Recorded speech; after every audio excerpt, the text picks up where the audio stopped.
नमस्ते, नाम चाहिँ जयराम चौधरी। म चाहिँ यो हिनु वस्त्रालयको प्रोपराइटर। म चाहिँ यहाँको चाहिँ लम्बीउडोक बाङ्गे सङ्घको चाहिँ थारू गाउँको चाहिँ संयोजक र चाहिँ यो अहिले चाहिँ हामी चाहिँ उडोक बाङ्गे सङ्घबाट हामी मेला लगाइरहेका छौँ। यो महोत्सव चाहिँ एकदमै भव्य र सभ्य रूपले चाहिँ पुरा सब तयारी भइरहेको छ यतिखेरको उसमा। अनि चाहिँ हाम्रो यो सबै पिङ भयो यताउति सबै सर्खे पिङहरू यो चाहिँ हाम्रो यो कारसार गुडाउनेवालाहरूको पनि सबै आएर अहिले सब व्यवस्थित तरिकाले बनिरहेको छ। यतिखेर तयारी एकदम तयारी पोजिसनमै भइरहेको छ अहिले थारू गाउँमा।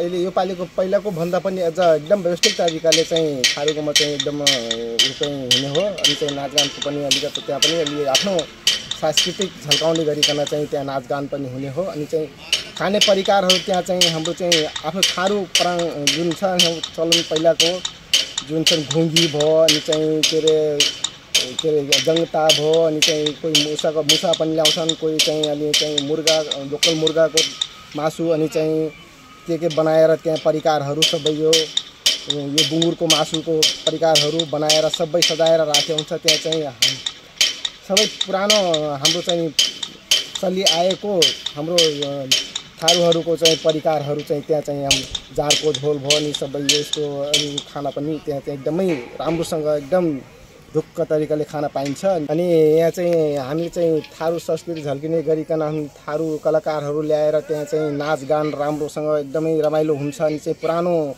हाम्रो संस्कृतिहरू सब झल्किने गरिकन चाहिँ हामी चाहिँ त्यहाँ सुट गर्न लगाउने छौँ हामी।